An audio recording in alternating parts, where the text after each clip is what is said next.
Kyler Murray and Nick Bosa were the headline names going into the 2019 NFL Draft. But 6 years later, at least 2 players who went outside the top 10 would easily be up there with them, including one pick who's now one of the best pass rushers in the entire league. So today we're breaking down which of the top 10 picks held up, which ones completely collapsed, and how a few teams missed on future stars. Starting off, we have Kyler Murray, the first overall pick. And at 5 feet 10 inches tall and barely over 200 pounds, it's not exactly what you usually see going first overall, which meant the media was torn. Some loved his Heisman season at Oklahoma, but others thought those massive NFL defensive linemen would just swat down his passes like flies. Should the Cardinals consider Murray with that #1 pick? No, they should not. Arizona rolled the dice on the guy anyways, and it didn't take long for him to prove those doubters wrong. Kyler Murray on the pass, and it's going to be a touchdown. He won Offensive Rookie of the Year with 3,722 passing yards, 20 touchdowns, 544 rushing yards, and another 4 touchdowns on top of that. But the Cardinals still only won 5 games, which just goes to show you, stats aren't the only thing that matters. Murray stepped up his game in years 2 and 3 though. The Cardinals went from 5 wins to 8 wins, then to 11 wins, making the playoffs in 2021 for the first time since 2015. Everything looked like it was starting to come together, except then it all went sideways with 3 straight losing seasons. Injuries kept Murray off the field constantly, and people started questioning if he had that same fire that you see in other elite quarterbacks. This past season though, it was a bit of a different story. Murray stayed healthy for 17 games, which meant that he threw for over 3,800 yards, and he got to show that his decision-making had actually improved. Arizona absolutely destroyed the Rams 41-10 early in the year, and Murray set a franchise record against the Jets in Week 10, hitting 22 of his 24 pass attempts with 17 consecutive completions. Then he finished strong by torching the 49ers for 4 touchdowns at the end of the regular season. Jets rushing for Murray, throws a dart. Murray, boy, did the Jets come across prematurely. Murray!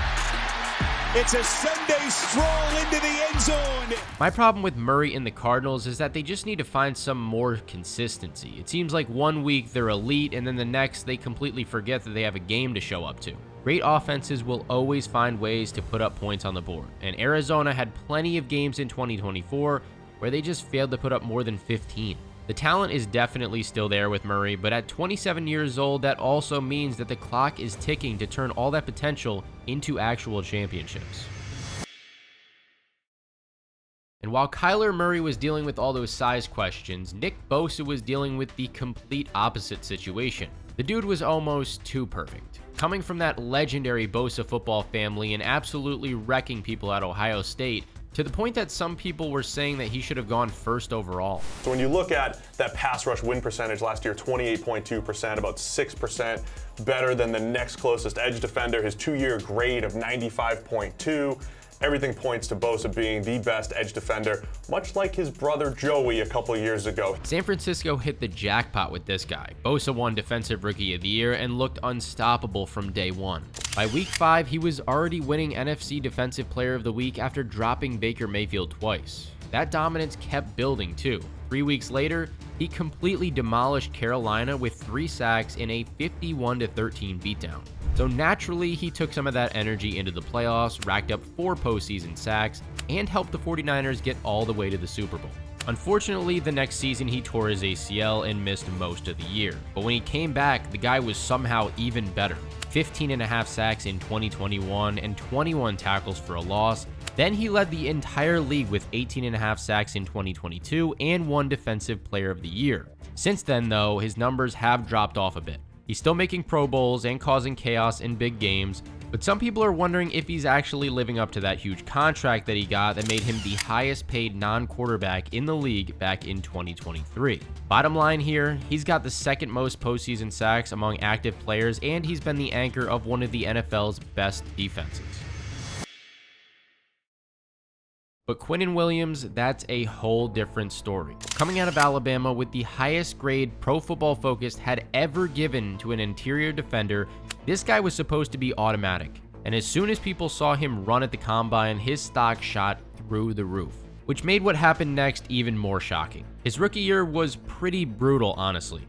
Williams only started 9 out of 13 games, put up just 28 tackles and 2.5 sacks, and in his very first NFL game against Buffalo, he didn't even appear on the stat sheet. So for a third overall pick, those numbers had Jets fans hitting the panic button. After 3 seasons of the same underwhelming production, people were starting to call him a bust. But then 2022 rolled around, and Williams flipped a switch. The dude exploded for 12 sacks, 55 tackles, and 28 quarterback hits. So suddenly, he's making the Pro Bowl and the All-Pro first team. That breakout performance meant the Jets threw a massive 4-year, $96 million contract extension at him in 2023, and he's been rolling ever since. 3 straight Pro Bowls, elite pass rushing numbers, the whole deal.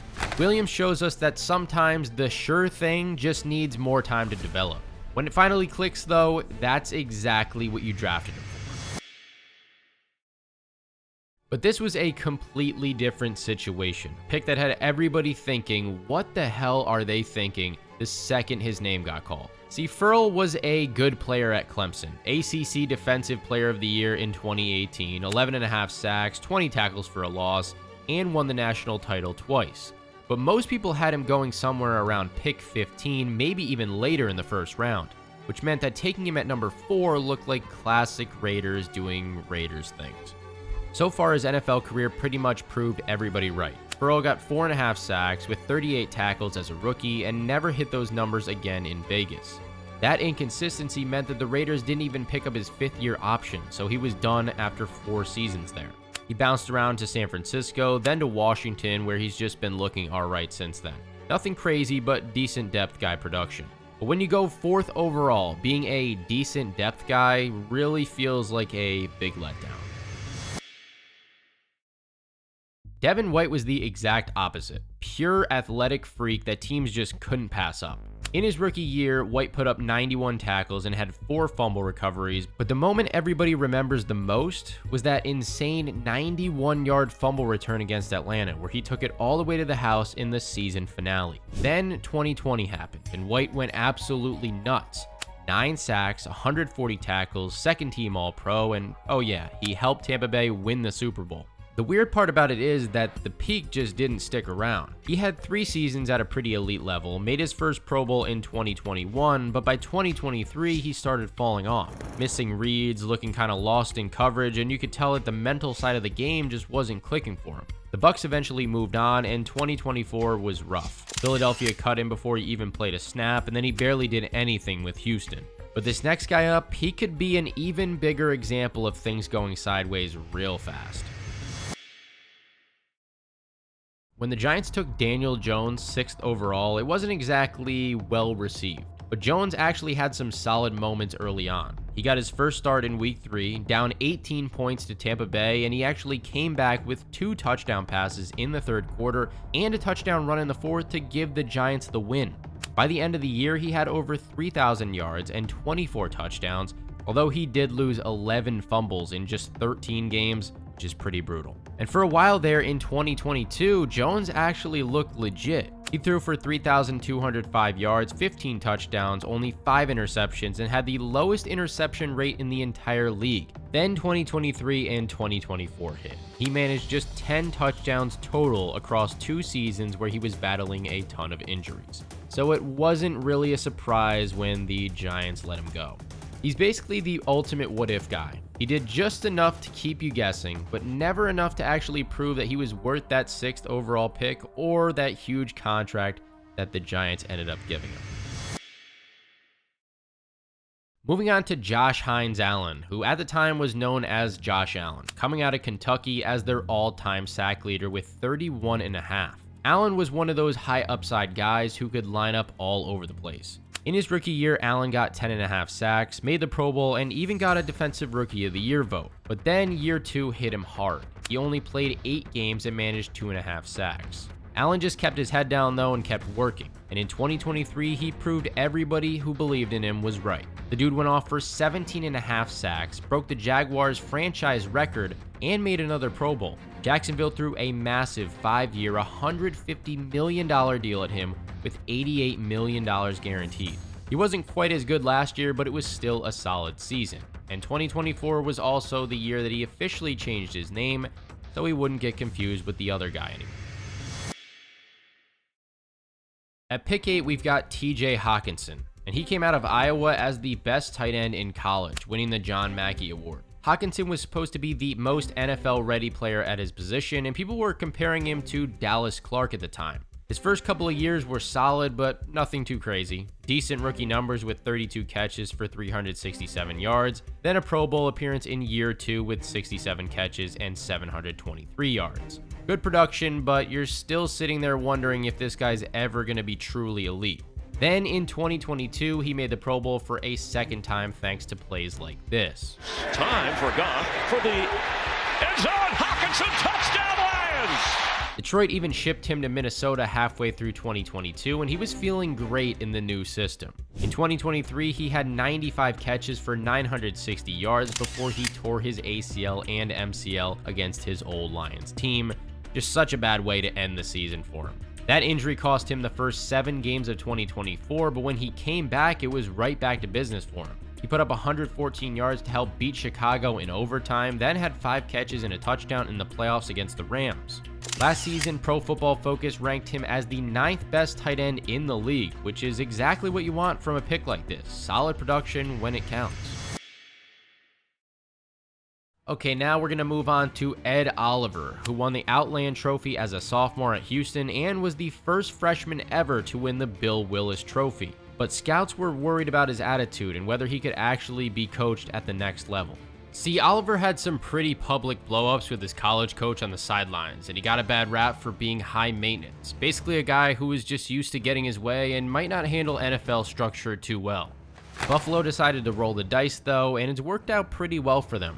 His rookie year had some good moments, 5 sacks, including a strip sack on Thanksgiving against Dallas. Oh, the ball's taken right out of his hands by the Buffalo defense. Since then, he's had some pretty good moments. He's obviously not a superstar like Bosa is, but he's a very productive guy. And he was only 27 years old last season, so he's hitting his prime right now, and it's going to be very interesting to see what he does in 2025. The Steelers were so sure that Devin Bush was the guy they needed that they actually traded up from pick 20 to pick 10 just to get him. Pittsburgh saw this speedy, smart linebacker who could cover receivers and be perfect for today's pass-heavy league.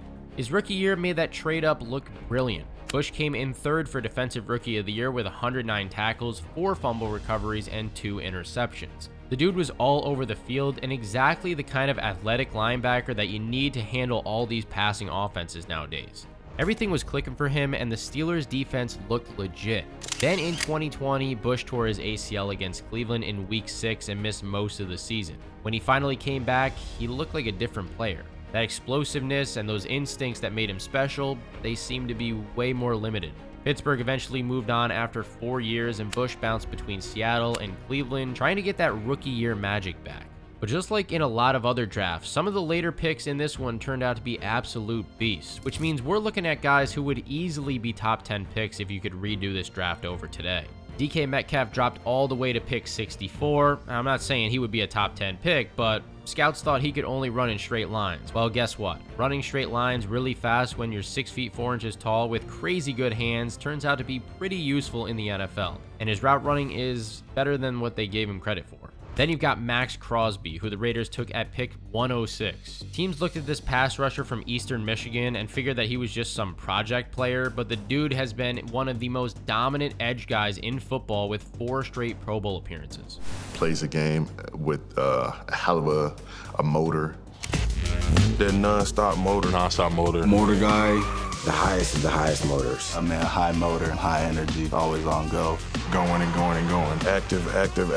Throwing Dexter Lawrence at 17, Josh Jacobs at 24, A.J. Brown at 51, and Terry McLaurin at 76. You've got to believe that a few of these teams right here would change their picks if they could go back in time. So yeah, 6 out of the top 10 picks made the Pro Bowl, but that does not mean the whole group lived up to the hype. What do you guys think though? Who's going to be this year's Max Crosby? Let me know in the comment section down below. If you want to see more videos like this, of course, be sure to hit that subscribe button.